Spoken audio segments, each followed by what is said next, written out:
teknologi juga pasti akan mengikuti ya. Nah, salah satunya ada teknologi yang bernama IoT atau Internet of Things. Nah, kita akan bahas bareng bersama dosen dari teknik komputer, yaitu Bapak Haryanto. Nah, mungkin bisa disapa dulu Pak ke penonton yang ada di rumah. Oke, penonton ini selamat siang, pagi, dan sore. Ini akan menjelaskan tentang IoT di sini nanti. Ya, kita akan ngobrol-ngobrol santai aja ya Pak ya, untuk bahas betul. tentang IoT. Di sini Bapak juga mengajar tentang IoT ya Pak di TK ini Pak? Iya, betul. Jadi di TK itu ada beberapa mata kuliah yang berfokus pada IoT. Ya, kebetulan yang mengajar saya. Oke, nah berarti sudah di luar kepala banget ya Pak, pasti udah paham banget tentang IoT nih ya Pak ya. Nah mungkin bisa dijelasin Pak ke teman-teman yang ada di rumah, IoT itu sebenarnya apa sih Pak? Sebenarnya IoT itu bukan teknologi yang baru sih sebenarnya. IoT itu ada sejak tahun 80-an sudah ada. Sudah ada dari sejak 80-an ya Pak ya. Tapi akhir-akhir ini yang baru tenar ya, baru banyak dibicarakan orang. Untuk risetnya itu sejak tahun 80-an sudah ada gitu. Intinya begini, IoT itu adalah perangkat-perangkat atau perangkat-perangkat keras yang bisa terhubung ke internet. Dengan begitu ya, dengan perangkat-perangkat keras tersebut terhubung ke internet, itu artinya perangkat keras tersebut mampu mengirimkan data, sehingga data-data yang dikirimkan oleh perangkat-perangkat keras itu dapat dikelola secara cloud, gitu, dapat dikelola dan nantinya akan digunakan untuk sesuatu hal. Jadi terserah nanti mau untuk prediksi, untuk apa, banyak hal. Dan juga peralatan tersebut bisa dikendalikan. Dia selain memberikan data juga bisa menerima data. Data-data yang dikirimkan bisa diterima oleh peralatan itu, sehingga peralatan itu bisa melakukan tindakan-tindakan. Contohnya bisa untuk contoh sehari-hari ya, bisa digunakan untuk melakukan penyiraman otomatis pada bidang pertanian. Itu semuanya bisa, semuanya adalah teknologi IoT. Gitu ya. Jadi intinya adalah seperangkat alat fisik yang dimana alat-alat tersebut terhubung di internet. Dengan terhubung ke internet tersebut, antara peralatan yang satu dengan yang lain bisa bertukar data. Datanya bisa ditukar, saling menukar gitu ya. Nah, gitu. Baik peralatan fisik yang berupa sensor ataupun peralatan-peralatan yang lain.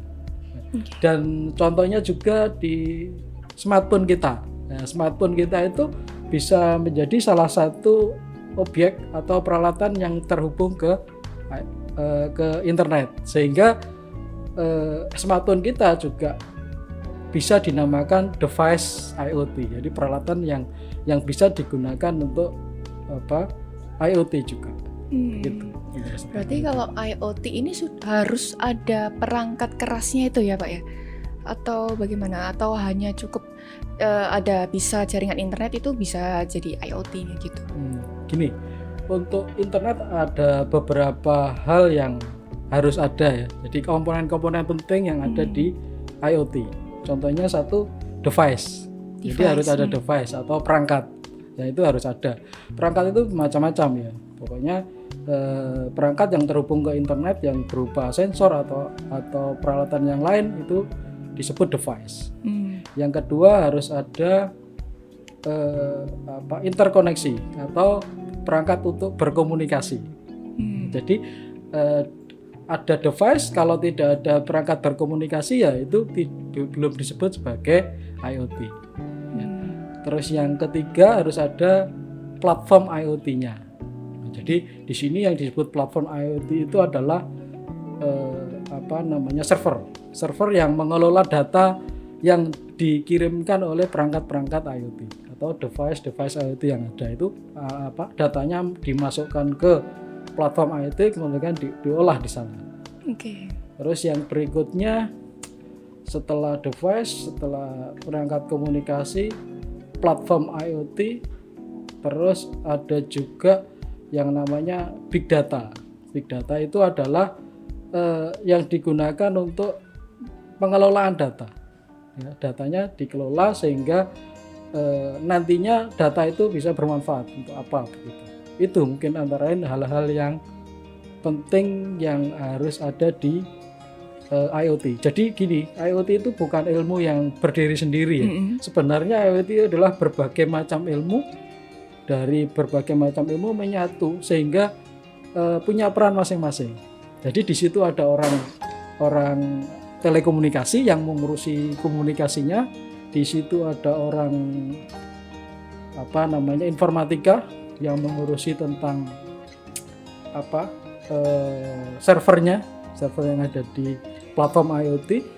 Terus ada orang-orang teknik komputer dan orang-orang elektronika mungkin yang mengurusi di device. Jadi device perangkat telekomunikasi, platform IoT itu ilmu berbagai macam ilmu. Jadi bukan dari salah satu ilmu saja. Jadi IoT itu berbagai macam kelompok ilmu menyatu menjadi satu. Gitu sih. Jadi berkolaborasi, berbagai macam bidang ilmu berkolaborasi menjadi sebuah sistem yang namanya IoT gitu.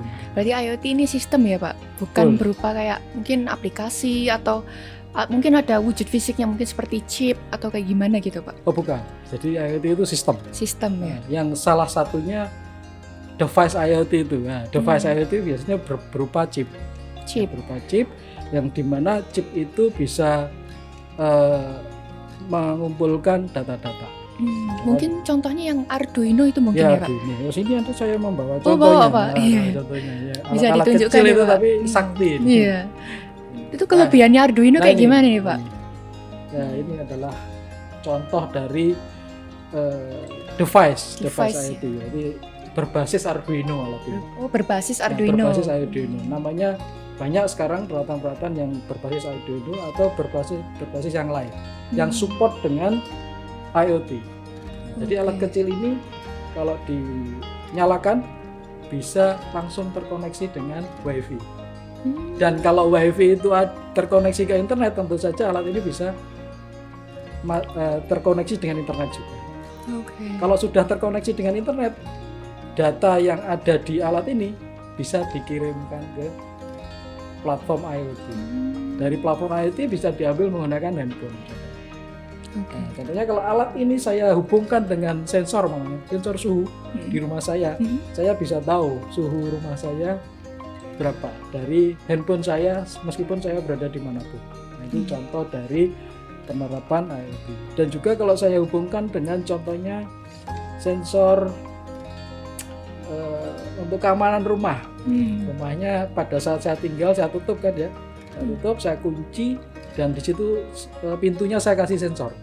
Sensornya saya hubungkan ke sini. Kalau pintu itu terbuka, dia bisa tahu dan dia bisa alat ini bisa mengirimkan datanya ke handphone saya. Sehingga saya bisa tahu bahwa rumah saya lagi kebobolan. Nah, dia tahu persis dengan alat ini. Alat yang sekecil gitu itu bisa sangat canggih sekali ya Pak. Betul. Ya bisa kayak membuat smart home juga ya mungkin. Betul, ya Pak ya. Terus mungkin ada yang lain Pak selain Arduino Pak? Banyak sekali, ada Raspberry Pi. Nah, itu lebih canggih ya, dari sisi harga juga lebih mahal. Terus ada sekarang yang baru itu ini komputer yang kecil itu smart komputer. Smart komputer juga ada juga. Tapi ini yang populer karena yang kenapa? Harganya murah. Berapa Pak? Harganya nggak sampai 100.000. Nggak sampai 100.000. Tapi bisa bikin rumah jadi smart gitu Pak ya? Betul. Tidak hanya rumah, mungkin akan bikin taman. Nah, taman juga bisa menyiram otomatis. Umpama ya. Jadi kita tanpa harus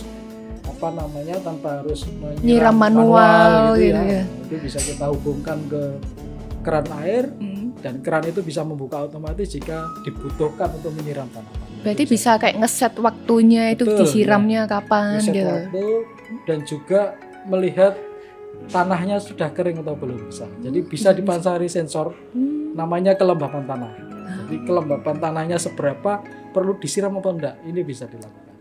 Selain data dari kelembapan tanahnya bisa dikirimkan ke kita. Di smartphone kita bisa melihat tingkat kelembapan tanahnya seberapa, sehingga si pemilik tanaman atau taman di rumah itu bisa tahu perlu disiram atau enggak. Bisa penyiramannya manual dengan handphone kita, atau otomatis jika kelembapannya sekian harus disiram. Nah, bisa. Jadi dikombinasikan dengan waktu juga. Umpamanya tadi disiram pada pagi hari. Ya, pada saat pagi hari dilihat perlu tanahnya masih basah atau enggak. Kalau masih basah ya jangan disiram, ngapain? Nah, kan pemborosan ya. Nah, tapi kalau pas saat waktunya nyiram ternyata ya tanahnya sudah kering ya bisa disiram. Tapi kalau pas waktu disiram tanahnya masih basah ya nggak perlu disiram, itu bisa dilakukan. Berarti ini sangat berguna banget untuk ini ya Pak, farming kali ya Pak ya. Betul, ya. Mungkin untuk pertanian atau perkebunan itu kalau misalnya kan itu luas kan ini tanahnya beberapa hektar gitu. Nah kalau misalnya kita siram manual itu kan butuh waktu ya. Nah kalau dengan IoT yang Arduino ini bisa sangat membantu ke pekerjaan kita ya Pak. Oke, nah ini bisa dikontrolnya dengan jarak jauh berarti ya Pak ya? Bisa, dengan menggunakan handphone bisa, menggunakan PC bisa, menggunakan laptop bisa. Tapi apakah harus satu jaringan internet Kak, Pak? Misalnya kalau saya pasangnya di taman yang ini, nah mengikuti wifi universitas kita yang ini, nah terus saya mau ngontrolnya di rumah nih dengan menggunakan wifi yang berbeda, nah itu apakah bisa Pak? Bisa, gini konsepnya IoT itu asalkan kita terhubung ke internet ya dimanapun bisa. Dimanapun bisa ya Pak? Antarkan terhubung ke internet ya, asalkan kita masih terhubung ke internet, lokasi tidak menjadi masalah. Ya, itu tadi asalkan kita terhubung ke internet, meskipun kita di Amerika, kita di Jepang, tetap kita bisa memantau atau mengendalikan peralatan ini. Konsep IoT kan seperti itu. Asalkan kita terkoneksi dengan internet, maka objek-objek yang mau kita kendalikan atau objek-objek yang memberi data kepada kita itu bisa melakukannya. Nah, kira-kira kalau menggunakan IoT ini Pak, itu untuk setting up-nya itu kira-kira perlu waktu yang lama nggak ya Pak? Atau sebenarnya ini cukup cepat sih penggunaannya, cara setting-settingnya gitu? Kalau mengenai itu cukup sih, sekarang cukup cepat dan cukup mudah juga. Karena sudah ada banyak aplikasi-aplikasi di smartphone yang mendukung IoT. Jadi sudah banyak aplikasi-aplikasi di smartphone yang sangat mendukung IoT. Jadi sudah, karena ya memang IoT lagi berkembang ya, jadi sudah didukung atau disupport oleh pengembang-pengembang juga, baik aplikasi di handphone maupun aplikasi-aplikasi yang lain. Terutama di handphone itu sudah banyak disupport oleh aplikasi-aplikasi yang pengembang-pembangan yang lain. Gitu. Kalau handphone itu Android dan Apple juga udah bisa ya Pak? Sudah. Jadi sekarang gini, sebenarnya untuk IoT itu selain device-nya, berkembangnya juga di sisi aplikasi yang ada di smartphone. Ya. Jadi selain mengembangkan di bidang device-nya, yaitu yang ada di yang berupa sensor-sensor tadi, pengembangan juga berupa di aplikasi-aplikasi yang ada di smartphone-nya, baik smartphone yang berbasis Android maupun yang berbasis yang lain. Berbasis selain Android itu juga bisa. Jadi di kuliah di teknik komputer, selain belajar di device-nya tadi, juga ada mata kuliah yang mengajari bidang di sisi pengembangan di smartphone-nya. Nah, jadi ada bagaimana cara memprogram smartphone untuk bisa terkoneksi ke IoT. Berarti memang belajar dari dasarnya ya Pak, agar bisa membuat sebuah sistem IoT ini ya Pak ya. Nah mungkin Bapak punya cerita nih Pak, selama Bapak menggeluti di dunia IoT ini, mungkin pernah ada pengalaman saya buat alat ini nih menggunakan IoT gitu Pak, mungkin bisa kita sharing-sharing Pak untuk penonton di rumah nih Pak. sebenarnya begini, sebenarnya untuk IoT ini sudah seperti yang saya ceritakan tadi, sudah berkembang sejak lama. Sejak saya S1 itu IoT sudah ada, tapi memang namanya belum khusus memberi nama IoT gitu. Tapi secara kinerja atau secara sistem itu sudah IoT. Kebetulan tugas akhir saya dulu di waktu S1 skripsi itu juga, kalau sekarang namanya juga IoT. Ini saya kebetulan tahun berapa ya, sekitar tahun 2001-2002 lah. Itu saya sudah merancang sistem yang harusnya kalau saat ini sudah namanya IoT, tapi zaman dulu belum tenar ya namanya IoT itu. Kok dulu namanya apa Pak? Kalau boleh tahu. Ya intinya aplikasi yang bisa mengendalikan peralatan dari jarak jauh gitu aja. Nah, namanya belum ngomong masalah IoT. Tapi alat ini bisa dikendalikan lewat internet gitu aja dulu. Ini kebetulan dulu di lab kita, saya dulu di lab ya, saya dulu asisten lab. Diberangkat dari asisten lab tahun 2000 saya. Terus ketika itu belum lulus ya, masih mahasiswa dan juga riset di lab, dan kebetulan saya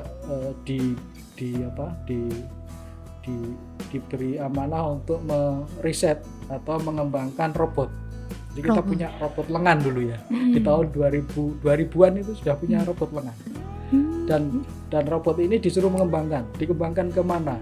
Dan kebetulan saya punya ide, robot ini bisa saya kendalikan lewat internet. Zaman dulu masih berbasis web. Berbasis web. Belum ada aplikasi-aplikasi di smartphone, itu belum ada. Aplikasinya hanya di komputer, tapi sudah terkoneksi internet. Ya, salah satu aplikasi yang berbasis web. Ya, dulu di tahun 2002 saya sudah membuat itu. Jadi robot lengan itu saya kendalikan lewat web. Jadi jarak jauh juga, dari manapun juga bisa. Tapi lewat web, belum smartphone. Jadi harus pakai komputer, pakai laptop.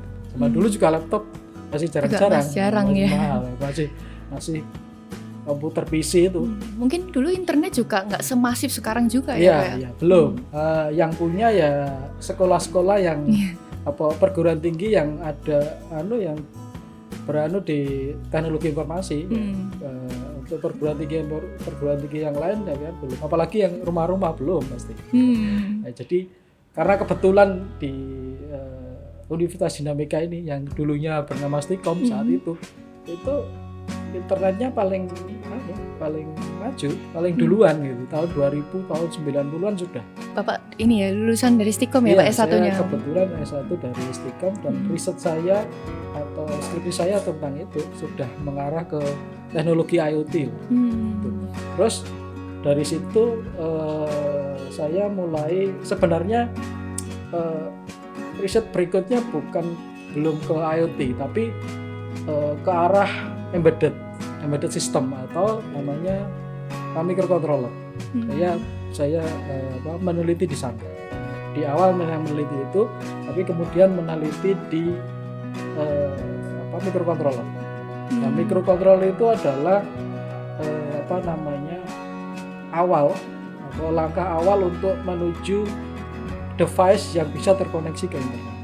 Jadi di pelajaran awalnya adalah controller yang tanpa terhubung ke internet. Nah, saya memang menggeluti di sana. Menggeluti di peralatan-peralatan ini yang bisa otomatis ya. Contohnya membuat mesin penjual minuman, mesin penyiram otomatis pada taman gitu dulu. Risetnya tentang itu sih, tentang otomatisasi. Begitu masifnya internet itu keluar device yang bisa sangat mudah untuk terkoneksi ke internet. Nah, baru setelah ada device yang sangat mudah untuk terkoneksi internet, saya melangkah ke riset di bidang IoT. Tapi ilmu atau pengetahuan di bidang device tanpa internet itu sudah harus bisa dulu. Baru nantinya melangkah ke ilmu yang ke IoT-nya. Jadi awalnya memang ini device-device ini tanpa terhubung ke internet, tapi sudah bisa mengotomatiskan. Contohnya penyiram tanaman, untuk mendeteksi suhu lingkungan, itu sudah bisa dulu dengan peralatan yang seperti ini, namanya microcontroller. Terus dengan perkembangan teknologi internet, nah itu sekarang ya itu microcontroller itu sudah bisa terkoneksi ke internet. Dengan seperti itu riset saya itu bergeser ke sana, ke IoT. Nah, itu cukup mudah karena saya di dasarnya sudah tahu sudah itu. paham. Nah, tinggal bagaimana alat ini bisa dikoneksikan dengan internet melalui WiFi, melalui Bluetooth. Gitu sih. Perjalanan saya dalam menggeluti bidang IoT. Berarti memang sudah pro banget ini ya Pak. Soalnya sudah 24 tahun nih Pak ini Pak menggeluti IoT nih Pak. Nah, kalau misalnya mungkin anak-anak mahasiswa baru nih kayak aku ini tertarik nih mau buat IoT, tertarik mau buat sistem ini itu yang mungkin nanti bisa diimplementasikan ke masyarakat umum. Nah, itu kira-kira perlu ini enggak ya Pak, dasar yang kuat dulu Pak untuk bisa membuat IoT ini Pak? Begini, kalau sekarang sih sebenarnya enggak, belajar IoT itu cukup mudah sebenarnya. Kenapa? Karena sumber dayanya sudah banyak, baik di internet, itu sudah banyak sekali di YouTube, gitu, tutorial tentang IoT sudah banyak. Yang perlu diperkuat atau yang menjadi hobi itu satu untuk belajar IoT ya, elektronika. Senang elektronika, senang udah bidang elektronika. Yang kedua senang program. Karena apa? Karena IoT ini selain merangkai elektronika juga perlu program. Kenapa program? Karena alat ini supaya berjalan, supaya terkoneksi ke internet, supaya bisa membaca sensor, itu harus diprogram. Jadi kalau membeli alat ini kosong ya tidak bisa apa-apa. Lah bisanya ngapa-ngapain kalau di program. Tapi selain diprogram juga harus dihubungkan ke sensor-sensor. Itu kan butuh pengetahuan tentang elektronika. Makanya untuk bisa menguasai IoT ya itu yang nomor satu pengetahuan tentang elektronika, yang kedua pengetahuan tentang pemrograman. Berarti harus tahu coding gitu juga ya Pak? Tahu tentang coding wajib banget ya itu udah dasar banget ya itu. Tapi kalau misalnya codingnya itu kok misalnya cuman coding basic gitu, apakah udah bisa jalan Pak? Bisa, tidak masalah. Jadi memang coding di IoT juga tidak terlalu sulit ya. Ilmunya nggak begitu sulit karena sekarang sudah banyak didukung oleh pengembang. Jadi untuk belajar ini tidak mulai dari dasar sih, sudah mamanya mengakses sensor ini itu sudah disediakan library tinggal pasang. Kalau sekarang belajar IoT tidak begitu sulit. Beda dengan zaman dulu ya. Kalau zaman dulu saat saya masih mahasiswa atau saat saya menjadi asisten, wah belajar elektronika, belajar program yang untuk memprogram microcontroller ini, waduh sulit setengah mati. Kita harus mengisi program ini harus ke genteng sana dulu.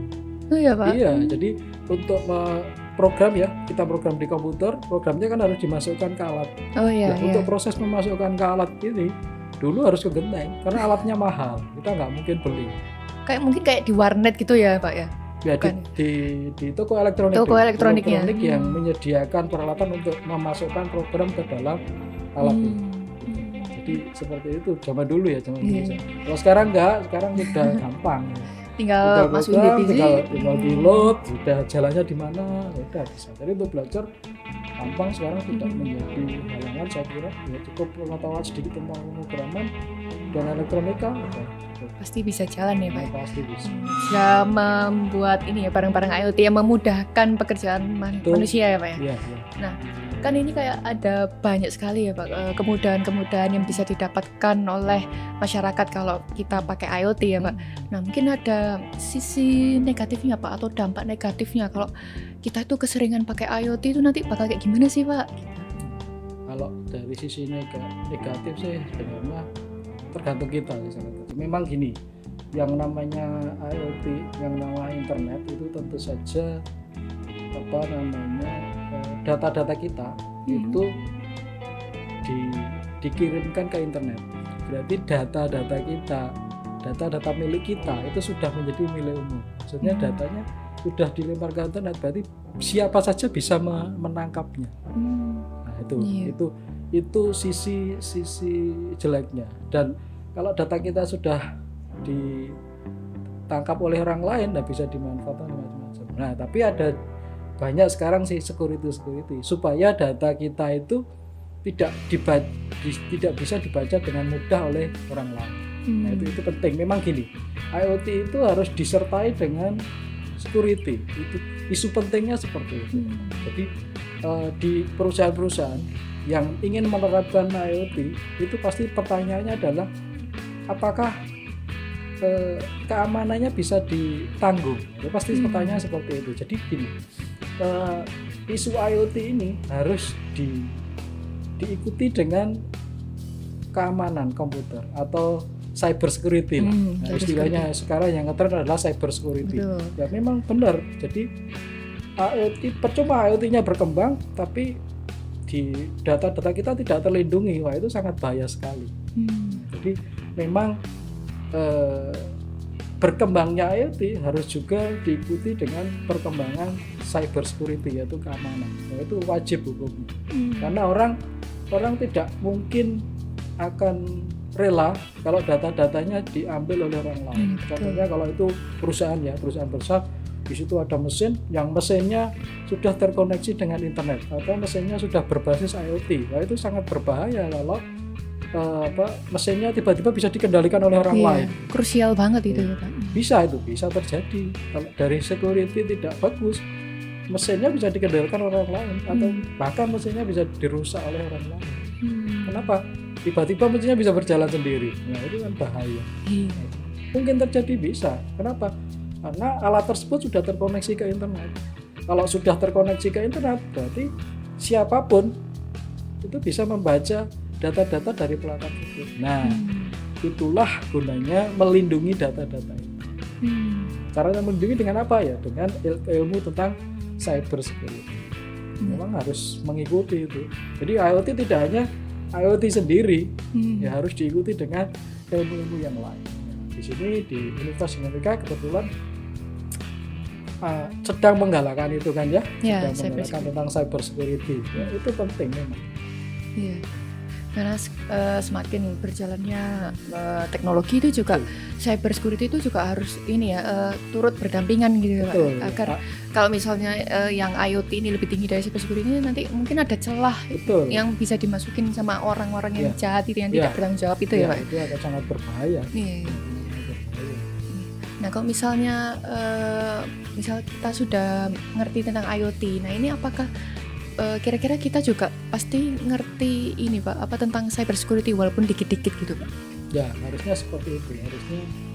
Harus orang yang sebagai ahli IoT biasanya harus tahu tentang minimal dasar cyber security, harus ngerti. Kenapa ya tadi kalau mengimplementasikan IoT saat kita ditanya oleh pengguna gitu ya, ini keamanannya seperti apa, kita bisa cara melindungi datanya seperti apa, kita bisa memberitakan. Memang sudah ada sih aplikasi-aplikasi untuk security-nya. Secara satunya seperti apa itu sudah ada. Tapi ya kita sebagai ilmuwan di bidang itu juga harus tahu gitu ya, harus tahu. Biasanya di teknik komputer memang ada mata kuliah namanya keamanan jaringan. Keamanan jaringan. Jadi itu salah satu bekal ilmu yang diberikan kepada mahasiswa supaya lengkap. Dia punya keahlian di bidang IoT, dia punya keilmuan di bidang cyber security, jadi lengkap ini. Meskipun mungkin nanti konsentrasi dia bukan di cyber security-nya, tapi di IoT-nya. tapi cyber security-nya harus tahu, sehingga kalau mengimplementasikan IoT tidak melupakan keamanannya, saling berkaitan. Iya, harus saling berkaitan nih Pak. Nah, mungkin ada pertanyaan lagi nih Pak. Nah, IoT sama AI itu apakah mereka saling berhubungan? Ya, gini, dulu memang tidak, tapi sekarang IoT itu sangat harus berdampingan dengan AI. Contoh begini, sensor-sensor ada sekarang sudah cerdas. Jadi contohnya tadi sensor kelembapan tanah. Nah, itu bisa digunakan untuk bisa disebar ke seluruh Indonesia, Jadi setelah datanya terkumpul, dengan menggunakan AI bisa diputuskan, daerah mana yang kekeringan, daerah mana yang mengalami curah hujan yang tinggi, dengan hanya melihat kelembapan tanah. Jadi dengan seperti itu, dengan AI seperti itu, kan untuk mengambil datanya itu butuh ilmu tentang IoT ya. Tapi setelah datanya terkumpul, untuk mengambil keputusan data ini diolah dengan cara apa sehingga akan menghasilkan keputusan. Nah, ini adalah ilmu AI. Jadi IoT-nya dipakai untuk mengelola data dari manapun dikumpulkan. Karena tadi konsepnya IoT kan dia dimanapun asalkan terkoneksi ke internet tetap bisa. Tetap bisa. Makanya kita mengambil data dimanapun kan bisa. Nah, itu dilakukan dengan IoT. Datanya dikumpulkan ke server. Setelah datanya terkumpul, nah ini gimana? Nah, kalau hanya IoT aja kan nggak bisa. Nah, untuk mengelola data ini harus ada yang namanya AI. Data yang sudah terkumpul ini diapakan? Nah, kan dikelola oleh AI sehingga bisa diambil keputusan untuk melihat daerah mana yang tingkat kekeringan tanah segini. Umpama kalau diterapkan untuk melihat tingkat kekeringan tanah di seluruh Indonesia, yang tanahnya tingkat kekeringan sekian, ini harusnya ditanami apa, sehingga bisa memberi referensi. Daerah sana itu baiknya ditanami tanaman ini bisa dilakukan dengan menggabungkan antara teknologi IoT sama AI. Jadi sekarang udah kolaborasi memang. Keilmuan itu tidak bisa berdiri sendiri. Harus berkolaborasi. Begitu. Jadi keterkaitannya seperti itu. Jadi keterkaitannya IoT ini ada IoT dengan AI dan juga cyber security juga ya Pak ya. Saling berkaitan agar tercipta sebuah sistem yang secure dan tetap bisa membantu kehidupan masyarakat gitu ya Pak. Jadi tadi seperti yang saya ceritakan, sistemnya secure, bisa fleksibel karena bisa berada di mana-mana. Yang ketiga punya kecerdasan sehingga bisa mengambil keputusan dari data-data yang ada. Itu sudah kayak otaknya manusia atau ya. Sudah punya kecerdasan, ada security-nya, fleksibel, bisa diletakkan di mana-mana. Kira-kira dari itu sudah sangat lengkap itu kira-kira. Paket lengkap ya itu ya Pak. Sekarang ini IoT sangat berkembang dengan pesat, terutama di Indonesia juga mengalami pengembangan dengan sangat pesat.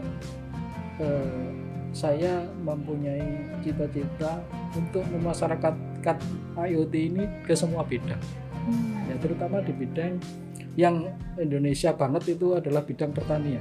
Ya, di bidang pertanian itu sangat membutuhkan tentang teknologi IoT yang saat ini mungkin sudah diterapkan tapi belum begitu masif.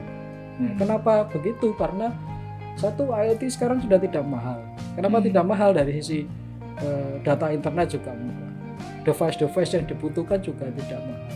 Maka dari itu bisa diterapkan ke bidang-bidang yang salah satu contohnya yang kalau di Indonesia ini adalah bidang pertanian.